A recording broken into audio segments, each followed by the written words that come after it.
Metodologia missionária, a partir da página 4.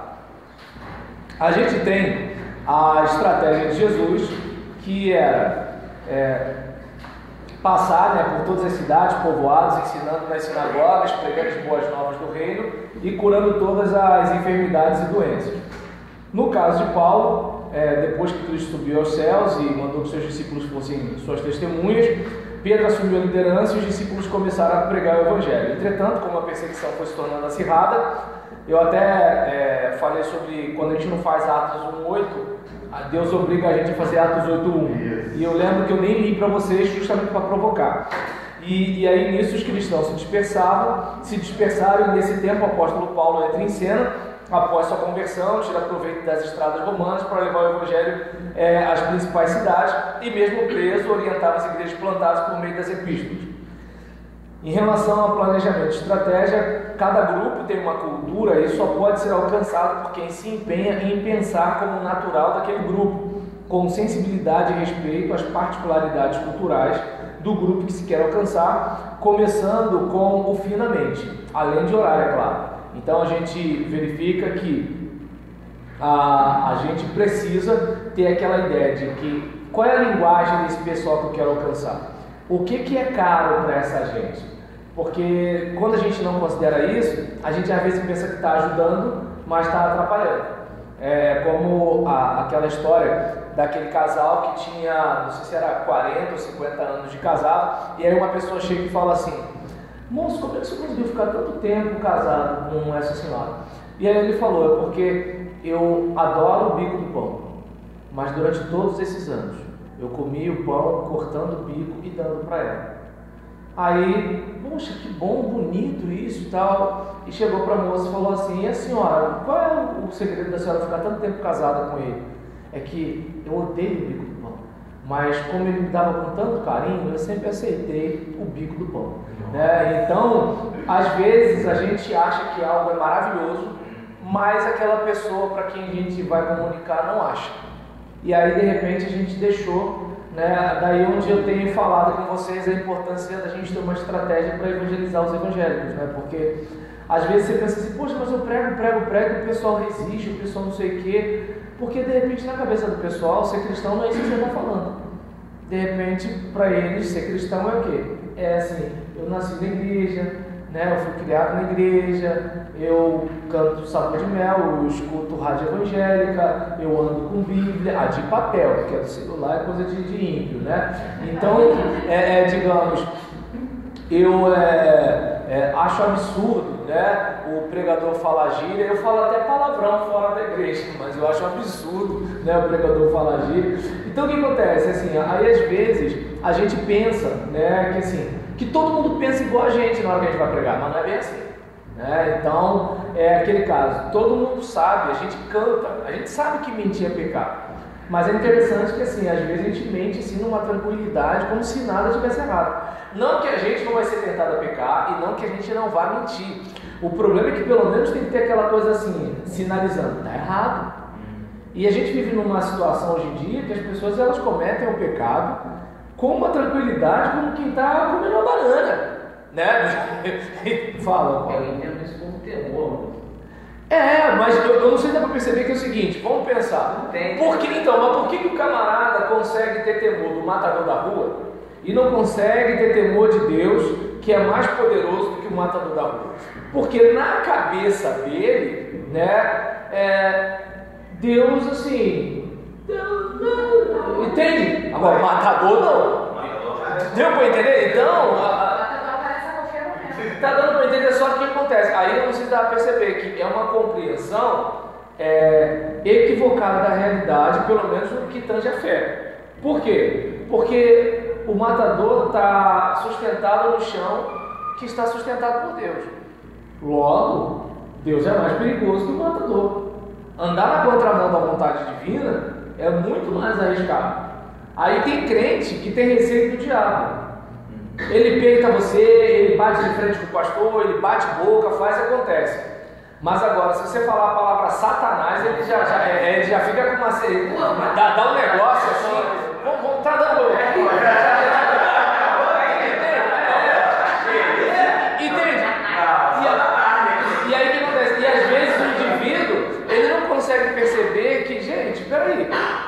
diabo vier contra mim, eu tenho Deus para me proteger. Se Deus vier contra mim, quem vai me proteger? Né? Então, aí assim, uma outra questão, alguém vai dizer assim, Deus é amor. Claro que Deus é amor. A gente só não pode esquecer que Ele estabeleceu que algumas coisas que a gente faz vai trazer algumas consequências para a nossa vida.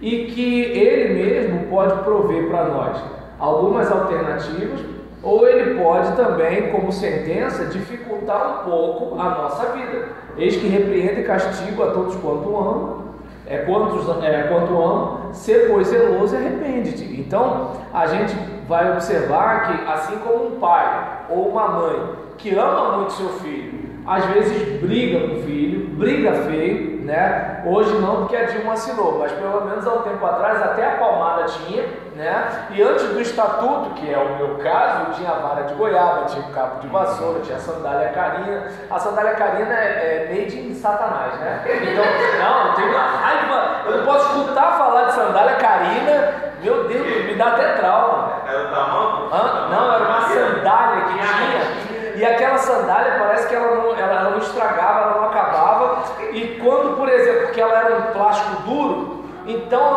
a mulher andava e a sandália não acabava. Tem uma sandália do Egito. Aí, o que acontece? E quando estragava, geralmente estragava naquela pontinha lá da frente que prende nos dedos. Aí minha mãe ia e botava grama. Deus do céu, aquilo ali é inferno. Entende? Então, aí, por exemplo, só que com tudo isso, eu sei que minha mãe me amava. E eu sei que dentro do possível, ela estava tentando o quê? O melhor para mim. Até porque, vamos e venhamos, quando você corre acima do limite de velocidade, e você vê uma placa dizendo a 60 ou a 70, você continua. Você está atrasado, você está com pressa. Agora, quando está dizendo assim, fiscalização eletrônica, que vê a placa, aí você, é blefe. Aí você olha para o chão, fiscalização eletrônica. Aí você, aí quando você olha para um poste, você vê uma caixinha, você, deve ser. Aí você dá uma segurada. Então você percebe que assim, esse tipo de temor até é o que preserva o indivíduo, porque quando você vai ver, era uma estrada que assim, é aquela curva que engana a gente. Você pensa que dá para virar sem reduzir, mas não dá para virar sem reduzir. Aí você vê aquele monte de marca de pneu. Então o que acontece? Aquilo ali, eu estou preocupado de pagar. Só que aquilo ali está poupando a minha vida, que é muito mais caro do que pagar a multa. Mas você entende? Por causa de um medo menor, eu me protejo de algo pior. E aí, trazendo para o nosso contexto, às vezes o crente, ele está ali na igreja, mas ele não tem essa consciência. Porque se ele tivesse consciência do quanto Deus é grande, do quanto Deus é terrível, ele teria menos medo do diabo.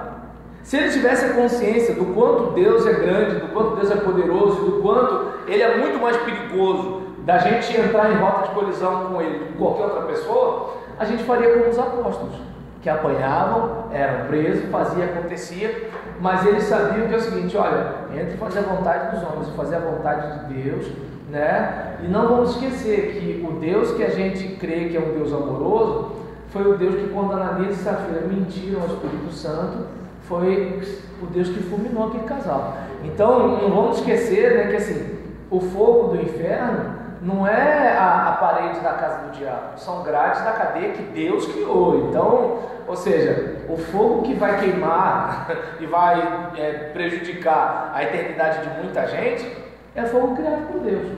Então, assim, quem não quiser crer no inferno, que não crê também nas outras coisas que a Bíblia diz, né? Mas assim, tá lá. E aí, nesse caso, é importante a gente ter a ideia de que, assim, qual é a cultura do crente hoje? Então, perdão de numa aula de missões, a gente está falando sobre uma estratégia para conversar com quem está dentro da igreja, mas assim, eu entendo que chegamos nesse tempo. E aí, cada grupo tem uma cultura. É como, por exemplo, o outro aluno lá, né, do terceiro ano, do terceiro ano, ele está querendo fazer uma monografia acerca de evangelização. né? E aí ele ainda não se citou mais ou menos que problema que ele quer resolver, e a gente estava falando ali agora, que assim, liderar uma igreja sempre vai ser difícil. O problema é que a gente tem a ideia de que uma igreja que já está estruturada é mais fácil que uma igreja a ser plantada. Parece que é mais fácil, parece. Porque você chega lá, você pode ter uma remuneração, se você quiser fazer um evento, né, você tem mais recursos e tudo tal. O problema é que assim, você vai ter que sentar com o pessoal, vai ter que conversar com o pessoal, aí vai começar a discutir se vale a pena comprar um banner, né? E aí, então nessa brincadeira, de repente você plantando uma igreja, você bate na porta de alguém, você chama para ir lá na garagem da sua casa, bota umas cadeirinhas brancas, e aí você começa a falar sobre o seu casamento ter melhorado e o quanto você deve isso ao Evangelho. Pronto. Então assim, aí a pessoa, é mesmo e tal. E assim, sem muito trabalho, porque a tua luz você já pagava, o teu aluguel você já pagava, né? Assim, tudo que você está gastando ali, você já gastava. Deu para entender? E não tem aquela preocupação de assim, olha, se o fulano foi embora, como é que eu pago essa luz? Porque dependendo da igreja, a luz é violenta para pagar. E aí você fica naquela malemolência, naquela habilidade, aquela coisa todinha.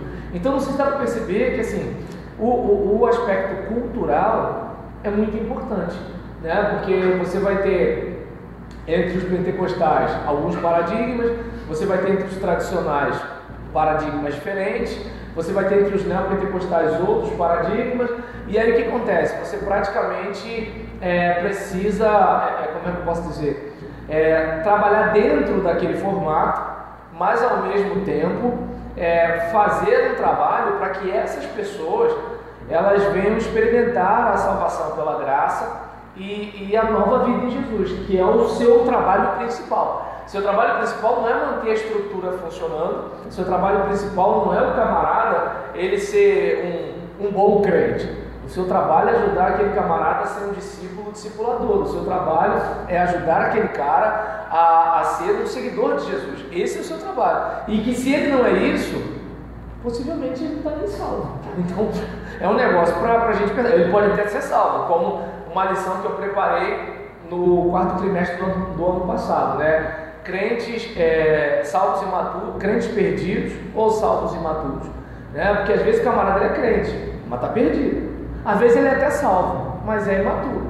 Então você vai ter que ter um trabalho, com uma diferença. Ele está iludido com os 10 anos de igreja, com os 20 anos de igreja. Ele está iludido porque ele é um diácono, ele está iludido porque ele é um seminarista, ele está iludido até porque ele é um pastor. Mas assim, todo mundo vê, menos ele, porque ele não está indo para aquilo. Então, e é interessante. Chega no trabalho e vê se os colegas, mesmo sem conhecer Bíblia, se eles não comentam sobre um irmão. Pelo menos nas minhas experiências, né? E aí, Roberto, não. Que isso, cara? Por quê? Já sei, porque você é crente. Graças a Deus. Eu também é crente. Aí começa. Você nem conhecia a pessoa. E aí o testemunho dela chegou antes dela pelos colegas que não são crentes. E que nem sabe onde na Bíblia diz que aquilo que ele está fazendo é pecado. Então, é um tipo de situação que, assim, o indivíduo pode ser um crente, mas pode ser um crente perdido. Ele pode ser salvo, mas pode ser um salvo que não é maduro. E é o que eu estou dizendo. E você encontrando um trabalho estruturado, é com isso que você vai lidar. O trabalho que você plantar, você até vai lidar com isso, com uma diferença: você chegou primeiro. Então, como você chegou primeiro, a tendência é o quê? O primeiro líder espiritual que eles têm é você. No trabalho estruturado, você às vezes é o 10º, e aí eles ainda estão com o coração no 3º pastor. Ou você de repente é o 10º e o 9º foi um cara excepcional que pegou o coração deles, e tudo deles assim, não, só falta falar igual viúva, né? O falecido, né? Entende? Então é um tipo de situação que assim, você precisa, né, ter essa consciência. Sempre vai ser difícil. A diferença é que um é difícil porque não tem quase ninguém para trabalhar e não tem dinheiro.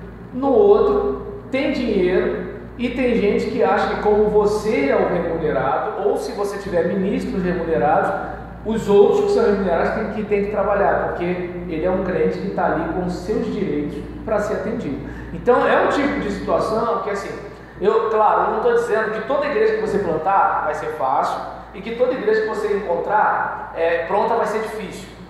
Mas assim, pelo menos na regra, no geral, é mais ou menos assim, né? É mais ou menos com graus e graus de dificuldade, mas é mais ou menos assim, né? E assim, a estratégia para grupos específicos, considerando que as 3 maiores religiões do mundo são cristianismo, islamismo e hinduísmo, espera-se que sejam levados em conta os fatores culturais, linguísticos, étnicos, sociológicos de cada povo.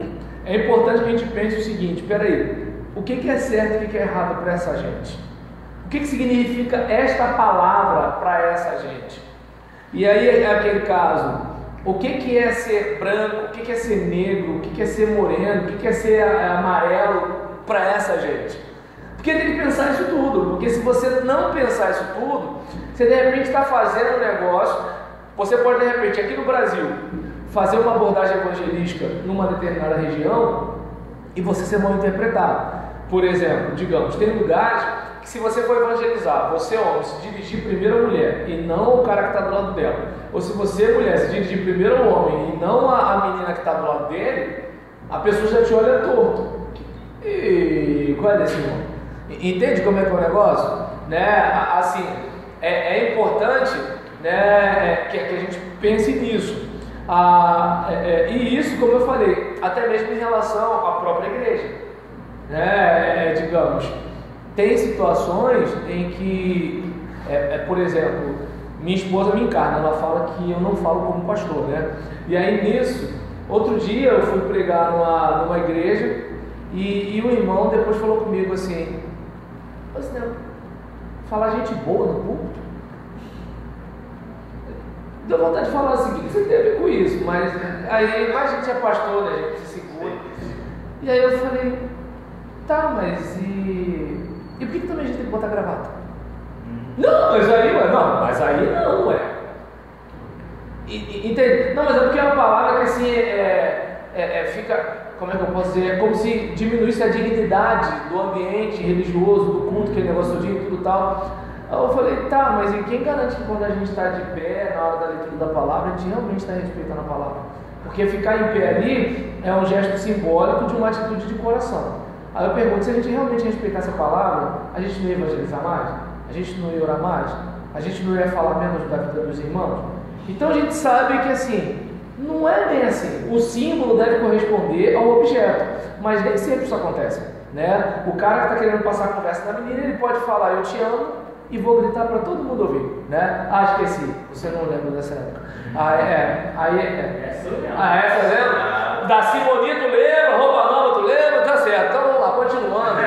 Tô só de olho no crente escolar. E aí, em relação a isso, né? Por exemplo, do Mike e do Toby, irmão da Simoni, tu lembra não, né? Tá vendo? A Simoni lembra. E aí, nesse caso, em relação a essa situação, né? Não, relaxa, não tô falando teu nome não. Aí, nesse caso, vocês também não vão falar. Aí, nesse caso, em relação a isso, eu não sei se dá pra gente perceber, né, que assim, diante desse olha lá, te julgando, em relação a isso, eu não sei se dá pra gente perceber que assim, o indivíduo, ele está usando símbolos, a menina está se achando importante, mas ele não sente nada daquilo. Ele pode ser como o maníaco do parque, tá entendendo? Que falou coisas que ele sabe que agrada, que ele sabe que seduz, que sabe que deixa a menina toda mole, só que no final das contas o que ele quer é matar a mulher. Então, eu não sei se dá para perceber que é o seguinte: nem sempre o símbolo corresponde ao objeto, né? Ou você acha que aquele camarada, né, ou aquela menina que te aplicou um chifre, quando começou a namorar você, parecia que ia fazer isso? Não parecia. Parecia que você era a pessoa mais especial do mundo, no universo inteiro, né? E aí você falou assim: cheguei no céu. Aí daqui a pouco parou no inferno. Como assim? Quem sou eu? Onde estou? Né? A pessoa do nada. Deu para entender? Então, por quê? Porque a pessoa ela mexeu com os símbolos. A mesma coisa, é por isso que Paulo faz uma crítica principalmente aos Gálatas, né? Por quê? Porque os Gálatas querem se agarrar aos símbolos, como se assim, eu fazendo isso aqui, eu estou com a minha salvação assegurada. E aí Paulo fala o seguinte, olha, o que vale é a circuncisão do coração, né? Está todo mundo preocupado em ter marca, eu carrego as marcas de Cristo em mim, que eu acho que devia ser a marca, né, das bordadas que ele levava, né? Então, a gente, por exemplo, precisa estar atento, né? Por quê? Porque muitos são os problemas que dificultam o trabalho missionário com o hindus, pois os conceitos de valores que compõem o hinduísmo fazem parte da própria cultura milenar dos hindus. Então tem coisa que faz parte da sociedade que tem uma origem religiosa, né? Ou coisa, por exemplo, que está na religião que faz parte da sociedade. Aí chega o missionário e fala assim, isso tudo está errado. Como é que vai ser? Né? Claro que eu não tenho a solução para isso, mas imagine que você vai para uma sociedade que é poligâmica e aí você fala assim, ó, você só pode ser marido de uma mulher só, você só pode ser mulher de um cara só. E quem vai sustentar as outras? Como é que vai ser? Entende como é que é o negócio? Então, assim, tem coisa que não é muito simples, né? E aí, o caso do budismo, né, que é uma religião milenar. Aí você vem com o cristianismo, que é uma coisa mais recente. Como é que você vai provar que aquele negócio mais recente é mais especial do que aquele negócio mais antigo? É como, digamos, imagina, Vinícius planta a igreja da bola de fogo do 8º dia. Aí, por exemplo, vai numa reunião de pastores, né, um café com o prefeito, tudo tal. Aí tem lá Batista, Metodista, tem Assembleia de Deus, Quadrangular, tem isso, tem aquilo. E você, qual é a sua denominação? Eu sou da igreja da bola de fogo do 8º dia. Até os demais que são crentes vão olhar para esse negócio. Agora, daqui a 100 anos, a igreja da bola de fogo do 8º dia vai ser uma denominação como as outras. Entende? Então, esse conflito, porque o pessoal pensa muito na questão do tempo. Porque há consolidação, há uma validação consensual, há um monte de coisa, né? Então, é algo para a gente pensar. Outro perigo é ter preconceitos antigos e errados contra o mundo muçulmano. Os muçulmanos têm o seu valor, existem coisas louváveis, por exemplo, a dedicação, a devoção deles é um negócio que assim, gente, pelo amor de Deus, né? Vamos e venhamos. Eu, por exemplo, estou na frente de todo mundo, para eu chegar e fazer assim, faça mal, faça bem, em nome de Jesus, amém, não é um negócio comum. O camarada ele vai se expor na frente de todo mundo e vai estar fazendo a oração dele lá. Como assim? Eu quero mostrar mesmo, eu estou ostentando a minha fé, entendeu? Aí a gente de repente acorda assim desesperado quando o relógio desperta, Senhor, meu Deus, abençoa o meu dia, ou então assim, meu Deus, segura aquele ônibus, né? Não deixa de ser oração, né? Mas não é um momento devocional, você está orando, mas não é o teu sós com Deus. O camarada não, ele separa aquele tempo, fica ali, Então você tem que respeitar um negócio desse. Você pode discordar daquilo que ele crê, mas agora você não tem como dizer que isso não é uma fé sincera que o cara está tendo. E às vezes a gente vai e taca a pedra no cara, né? Por exemplo, a caridade do kardecista, né? Por exemplo, a reverência das crianças da Umbanda. Assim, se você olhar, assim, gente, vamos respeitar, assim, a pessoa, ela pode não estar na religião que você aprova, que você concorda, mas agora existem coisas que, assim, se as crianças evangélicas tivessem a reverência que essas crianças, né, dos cultos afros têm, porque elas têm temor daquelas entidades, daqueles orixás, né? Se, por exemplo, boa parte dos crentes tivesse aquela preocupação com a caridade que os kardecistas têm, se de repente os crentes tivessem aquela dedicação em propagar o evangelho, igual os testemunhos de Jeová têm de porta em porta, eu não sei se dá para perceber, olha quantas virtudes, né? O tempo de oração, né, como um oriental tem para sua meditação. Se a gente tivesse assim, essas virtudes desses grupos religiosos, mesmo crendo no Cristo que cremos, como as coisas seriam, né? E às vezes a gente, por preconceito, a gente acaba assim jogando tudo fora, como se assim, ó, nada disso serve. Vem para cá pro horário batista, né? Vem para cá para vai continuar. Dentro disso que eu estou falando, outro perigo é ter preconceitos antigos e errados contra o mundo muçulmano. Eu participei de um curso na no congresso, e no final da igreja. Essa igreja está bombando aqui.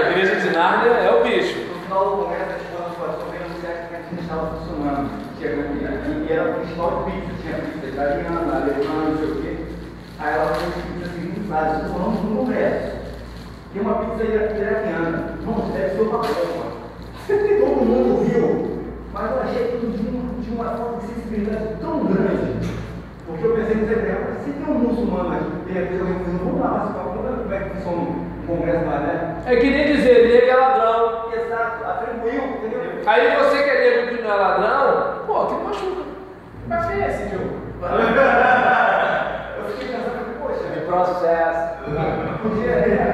eu fui tão infeliz, aí foi, geralmente o congresso não é um dia só, né? Assembleia, então foi na primeira noite. Vocês vão lá, né? Na noite seguinte, já fiquei esperando, eu falei, eu falei, ó, vai, não vai falar. Fala. Ela veio anunciar de novo, e fez a mesma piada de novo. Porque ela queria ela queria usar o exagero para publicidade, né? Mas é, você falou aqui, como todo mundo muçulmano, então isso. Entende? Porque é importante a gente observar que assim, você não está contra a pessoa, até porque a nossa guerra não é contra a carne nem sangue. É uma outra coisa que a gente tem que fazer no processo de evangelização de evangélico. Porque qual o problema da maioria das igrejas? A luta contra a carne e sangue. É o irmão de pirima com o outro, é uma igreja competindo com a outra como se fosse boteco, né? Então, aí a gente tem, né, um pastor tentando pegar a ovelha dos outros, não, mas daí não é no Brasil, isso é lá em Nárnia, né? Então o que acontece? A gente tem algumas situações, a gente fala assim, pô, não estou entendendo. E aí é o quê? É guerra entre pessoas. Quando na teoria todo mundo diz que o inimigo da gente é o diabo, mas na prática, quantos crentes você conhece que tem raiva do diabo? Agora, pergunta quantos crentes não tem raiva de crente, entendeu? Não vou nem dizer raiva, porque a raiva é uma explosão. Ódio, que é um negócio frio e contínuo. Deu para entender? E aí, nesse caso, por exemplo, como eu falei, né? Afinal, o cristão autêntico demonstra respeito às pessoas. Ele não diz apenas que respeita, ele demonstra respeito. É aquele caso, né? Por exemplo, se você conversa com um velho da seguinte forma, poxa, esse cara chegou antes de mim, ele viu coisas que eu não vi, eu posso aprender alguma coisa com ele. Isso é demonstração de respeito. Agora, dizer eu respeito, entende? É que nem, por exemplo, quando, hoje nem tanto, mas há pelo menos uns 10 anos atrás, era muito comum que quando alguém queria me desqualificar, me chamava de garoto. Entende? Porque a ideia é dizer o seguinte, eu sou mais velho que você. Como se, por exemplo, ser mais novo significa você saber menos. O que não é verdade. Tá dando para entender? E aí dá vontade de você falar assim, você com a tua experiência, tua vida é essa bosta. Mas não pode, né? Eu sou crente. Então, aí eu tô nervoso, discurso de ódio, esse negócio, é mais ou menos por aí. E aí, nesse caso, você dá para perceber que assim, a demonstração de respeito tem a ver com o seguinte, tudo bem, eu posso até estar chateado com a pessoa, só que assim, o fato de essa pessoa ser diferente de mim, não significa que eu sou melhor do que ela. Por quê? Eu sou a referência do que é o melhor? Quem disse? É mais ou menos assim, tá dando para entender? Que nem eu estava zoando a minha esposa, né? Eu falei assim, você não tem educação, como é que você come arroz, feijão e sopa de ervilha junto? Ela, eu como. Eu falei, então vai comer também requeijão no pão doce? Não, requeijão não, eu como margarina. Aí ela pra mim, eu como margarina, então é sem educação também. Aí isso aí, ela, eu como margarina. Eu falei, não, margarina pode. Aí quem disse que pode? Eu disse que pode. Entende como é que é o negócio? A coisa é mais ou menos assim. A gente que vira praticamente a referência do certo e errado, como se assim, quem é diferente de mim? E a gente como cristão tem que lembrar que é o seguinte, referência é Cristo. Nós, por exemplo, né, estamos no seguinte, cada um é de um jeito. Tem o negro, o branco, o gordo, o magro, o baixo, o alto, né? Aí, por exemplo, tem aquela pessoa que tem uma dificuldade com uma área, mas ela tem uma facilidade na outra, de acordo com as múltiplas inteligências, ela tem uma habilidade em uma coisa e não tem na outra. O problema é que assim, eu sou de uma época que não tinha múltiplas inteligências, né? Era uma inteligência só. Então, ou tu era burro, ou tu era inteligente. Hoje em dia, Gardner salvou boa parte de nós todos aqui, né? Exatamente. Então, mas eu não sei se dá para perceber que assim, às vezes o cristão, ele faz isso. Não vamos esquecer, né? A mulher já viveu sem alma, o negro já viveu sem alma, né? Então, assim, O estrangeiro, né, já foi o inimigo, a colônia já foi a terra prometida que a gente tinha que conquistar. Então eu não sei se dá para perceber que em nome de Deus muita coisa ruim já foi feita. E a gente tem que ter cuidado com isso. Né? Na minha aula de hermenêutica eu falo isso com meus alunos. Eu falo, olha só, todos nós enxergamos com lente. Então a gente tem que tomar conta primeiro das lentes que a gente usa para enxergar a realidade. Porque a gente não tem o controle sobre o que está do lado de fora. Mas a gente pode começar a administrar o que está do lado da gente, o que está dentro da gente, perdão. Né? E aí, o cristão autêntico, né, ele demonstra respeito às pessoas e por isso não caçoa das suas convicções. Tudo bem, eu posso pensar diferente, mas nem por isso eu vou zombar. Porque a pessoa ela não vai conseguir entender que eu estou zombando da convicção dela. Ela vai entender que eu estou zombando dela.